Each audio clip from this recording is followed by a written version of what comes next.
Hello, and welcome to Speak Honest. I am your host and certified relationship coach, Jennifer Noble. It has been my passion for over a decade to help women like you heal what's been holding you back from having the relationships you deserve. Are you struggling with a relationship where you can't seem to voice your emotions, needs, and boundaries without having it blow up in your face?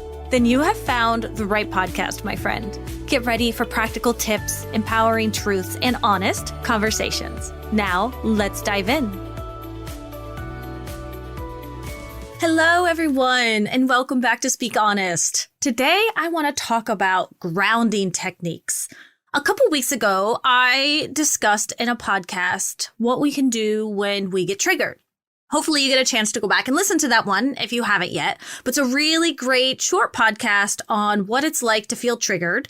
What do triggers actually mean? And what can we do about that? How can we utilize our triggers to basically act as a catalyst for our lives instead of something that holds us back? But in that podcast, I mentioned using a grounding technique when we get triggered in the moment. But what is a grounding technique? I got a couple questions asked as to what does this mean? How can I ground myself? What is this secret that you are speaking of that I don't know what it is? And this is one of those moments as a coach when sometimes I say things that I assume everybody knows, and I quickly realize, oh, wait, let me go ahead and explain that. So a grounding technique is actually a self-soothing strategy that helps us stay in the present moment. It helps us to deal with stress and anxiety and those overwhelming feelings that come on super quick. You know, the ones, the 0 to 60 feelings of just pure adrenaline rushing through your body, that fight or flight moment when it kicks in. These strategies can help us and distract us from the difficulties that we're facing in that moment. They're just basically tools that we use, such as visualizations or using our senses like our sight, our hearing, and our smell to distract us from the moment and pull us out of the trigger. This is one of the best ways that we have in order to kind of ground ourselves and to be mindful of what's going on. So let's explore what this might look like. For example, let's say that you have a date with someone new, and you just met them on Bumble or Tinder or Coffee Meets Bagel or whatever it is. And you have a date coming on with them. But when you get there, they are late. Now, for you, lateness is quite a big trigger.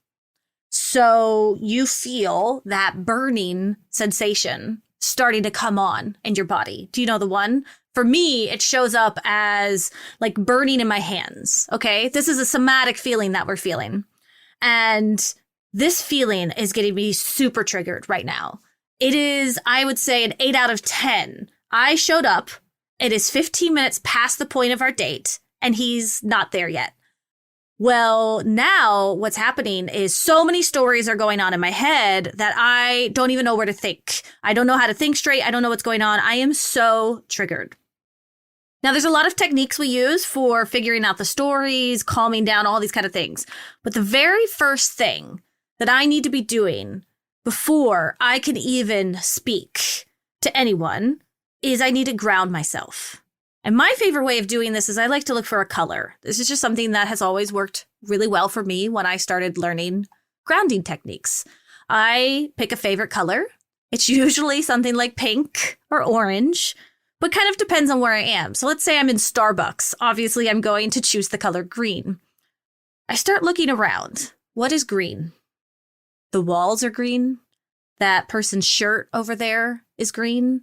The coffee cup the person to my right is holding is green. The sticker on the lady's laptop in the corner of the coffee shop, it's green. And now I'm back in my reality. I'm refocused to the present moment, and my anxiety is now lessening. Now, there's still a lot of work I have to do underneath that. I need to ask myself, what are the stories I'm telling myself? What are the wounds that are coming up for me when this is happening? But in that moment, I need to ground myself. So let's try another example. Because that one's maybe not as bad because, first date. But now let's say it's your husband. And he said he would do the dishes. And you wake up in the morning and you don't have a clean coffee mug to get your coffee with. Now, this one might be a little bit too close to home, so I'm going to try not to get triggered as I'm telling the story. But oh my gosh, does this really trigger me? Because in my mind, it's like, well, he could have just told me he wasn't going to do the dishes. I would have just went and did them. Why did he say he was going to do the dishes? And now I don't have a coffee mug. Now I can't have coffee. You don't want to see me when I don't have my coffee, right? Who else out there is like that? Don't talk to me in the morning, basically. I need my coffee. So now I am close to 10 out of 10 triggered because it's first thing in the morning. I don't do mornings. I want my favorite coffee mug. I can't get it because the sink is filled with dishes, so I can't even clean it out, and I am losing my mind. He comes out and he says, "Hey, good morning, babes," and he goes to give me a kiss on my cheek. And everything in my being wants to just take my coffee mug and just throw it at his face. Okay, I know that's probably a lot, but that's what it's like to feel triggered. This is what it's like when our sympathetic nervous system is activated. This is the fight or flight moment that's starting to happen. The time in which you are either about to fight for your life or you are going to flee. Now, some people also go into fawning, which is this thing, do the whole smile and nod. Yeah, good morning to you too, babes. But inside, what's actually happening? They're seething, right? And this can come out maybe passive aggressive. Maybe you slam his tea on the table. Maybe you don't make his breakfast. Maybe you normally do because, you love him and you usually bake breakfast for everyone in the house. But you, forgot to make his oatmeal for the morning. That's passive aggressiveness, right? This is all coming from the sympathetic nervous system getting activated because you're triggered. Now, we could talk about why we're triggered and we can work on getting triggered less. That is definitely something that I work with people often on. This is our wounds that happen. But in the moment, we cannot even remotely think about the stories and the wounds that are going on in our minds. Why? Because our brain is flooded. Because see, when we get triggered, our brains goes into overdrive. I mean, we have no control over this, right? Particularly the amygdala. This is our emotional processing headquarters of our brain, and we have one on each hemisphere. And this little almond-shaped structure, it starts to sound the alarm, initiating a flood of stress hormones like cortisol and adrenaline. These hormones, they prepare our body for that fight or flight or freeze or fawn response, a survival mechanism from our caveman days. And we've talked about this before, right? If you are back in the day and you see a lion, your fight or flight's going to kick in. But we don't have lions anymore. Instead, we have husbands not washing our damn coffee mugs. And it's frustrating as hell. But see, in this heightened state, our prefrontal cortex, the part of the brain responsible for rational thinking and decision making and moderating our social behavior, it just shuts down. It honestly does. It takes a backseat to everything in life. And this is what makes it hard, because it makes it challenging to respond calmly or rationally in that moment, because our brain is essentially preparing us to face a life-threatening situation. But it's not life-threatening, is it? Me not having my favorite coffee mug in the morning is not the same as a lion about to attack me. And yet our brains consistently still do this. And now we haven't quite figured out why, and we don't quite understand, why we haven't adapted to this and all this stuff. But this chemical cascade, it clouds our judgment. This leads to reactions that we might later regret. And I know I have very, very many regretful reactions to things. But understanding this process, this is what I think is key to recognizing why we react the way that we do. And that's why I wanted to talk about grounding techniques. And so next, I want to get into some of the types of grounding techniques that are out there.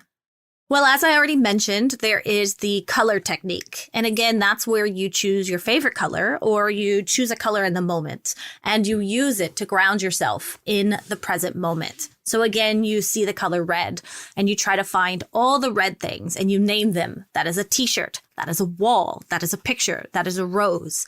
That's one of the techniques. Another one is called the 5-4 3, 2, 1 technique. And basically, this is a technique that involves using all of your senses to list the things around you to bring your focus, again, back to the present moment.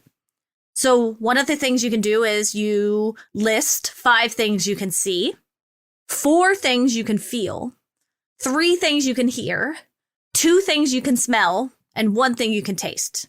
Now, some people think this can be quite challenging to even remember, and I understand that.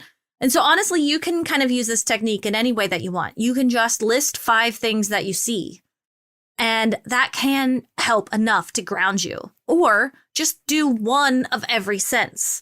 So you could be sitting in a coffee shop and you can say, I see the barista. I feel the warmth of the coffee in my hand. I hear the whirling of the coffee grinder. I smell the delicious smell of coffee and milk, and I can taste the coffee on my tongue. See how all of that puts me right back in that moment? And it's the same way if in the morning time I am getting really upset by my husband because he doesn't wash my coffee mug, I can use this next technique. And this is the deep breathing technique. And this is just where you take slow, deep breaths, because the deep breathing can actually help reduce your body's stress response and bring your focus back to the present. So one of my favorite breathing techniques is actually box breathing. This is where you will inhale for a count of 4, hold for a count of 4, exhale for a count of 4, and then hold for a count of 4 again. So why don't we go ahead and try that together just now? Maybe you're driving in your car listening to me, or you're falling asleep, or you're going on a run, or you're walking around, or pushing your children out on the swings, and you're already starting to get a little bit triggered today. So let's do it together. You ready? So we're going to inhale for 4. Hold for 4. 1, 2, 3, 4. Exhale for 4.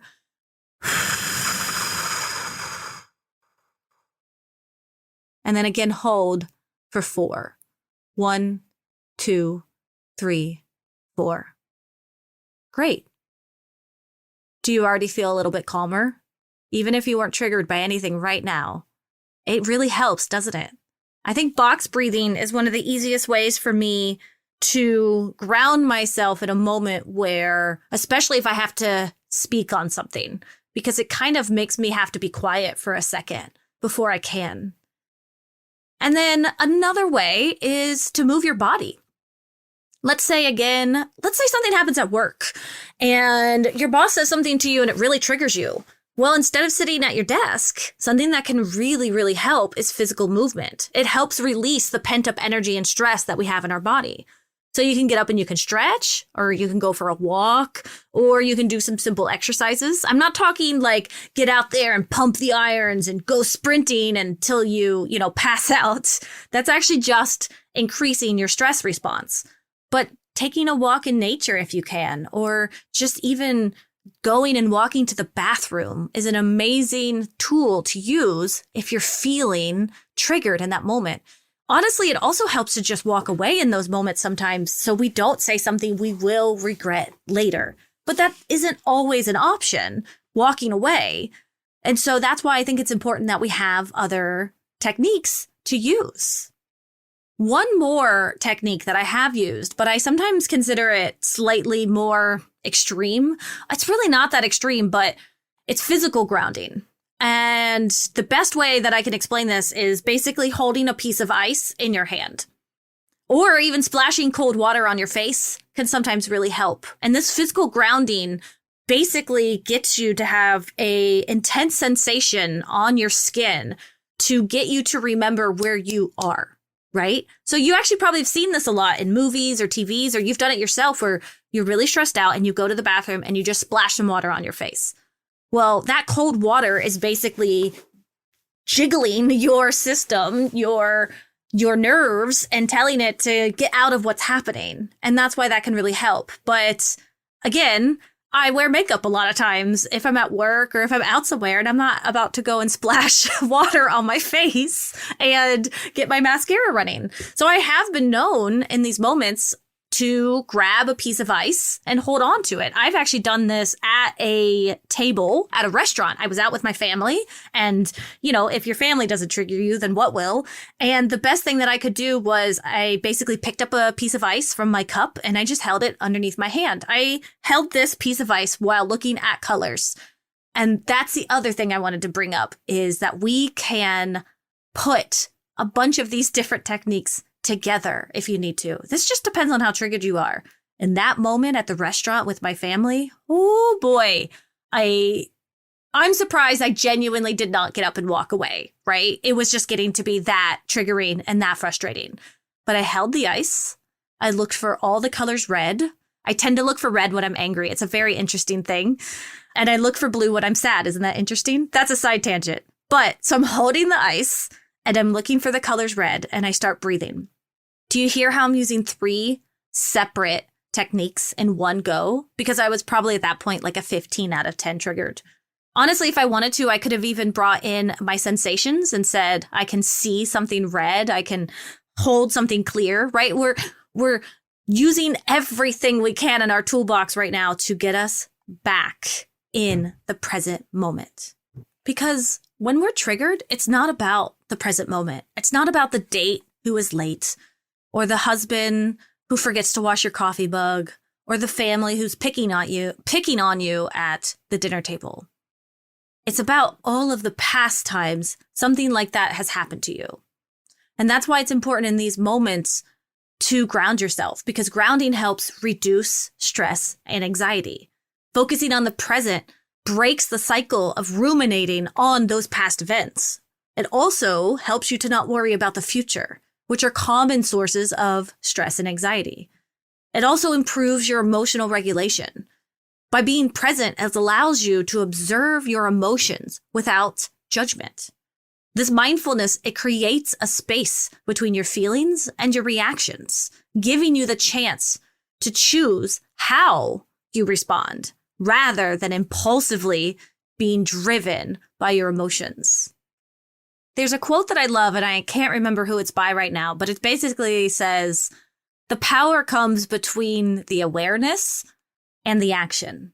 So that moment where we get to stop and think before we have a reaction, that's huge, and that's where our power lies. Grounding also helps us boost our cognitive function. When we focus on the present, we can improve concentration, memory, and decision-making skills. When you're not distracted by all of the feelings and the thoughts coming up about your past or your future, you can actually process the information more effectively, and you can make clearer decisions. So that way, you're not triggered by someone showing up late. You can actually make that decision whether or not you want to date them again, coming from a place of truth and not a place of fear. But also, all of this, it actually really helps your physical health as well. Mindfulness and present moment awareness have been linked to numerous physical health benefits, including lower blood pressure, reduced chronic pain, and improved sleep. These benefits are partly due to the reduction of stress and its physical effects on the body, because you don't realize how much stress we are putting on the body when we are in those simple fight or flight or freeze or fawn moments. And most of us live in that consistently. We are constantly having our sympathetic nervous system being activated. And that level of stress, it just causes a heap of problems. So that's why I wanted to talk to you today about all the different types of grounding techniques that we can practice while we are still working through our triggers. And remember, we still have other tools that we can use in order to not even get triggered, such as reprogramming and emotional processing and all of these things. But I'll get into them later, and hopefully they will be in my courses coming up soon. But until then, if you have any questions about these grounding exercises, or if you would like to come on the podcast and chat with me about them and maybe work through a situation that's been triggering you, I would love to have you on. Just reach out to me. You can slide into my DMs on Instagram. I'm speak_honest on there, or just get all of my information from the show notes and you can reach out to me there. Until next time, take care. As we wrap up today's conversation, always remember that healing is a journey, not a destination. and it is an honor to be a part of your healing journey. If you want to dig deeper into the topics we covered today, be sure to head over to our show notes where you can find all of the valuable information mentioned in today's episode right there. And please remember to rate, review, and subscribe if you enjoyed today's podcast. Your feedback means the world to us and helps others discover our podcast. Until next time, remember to speak up and speak honest.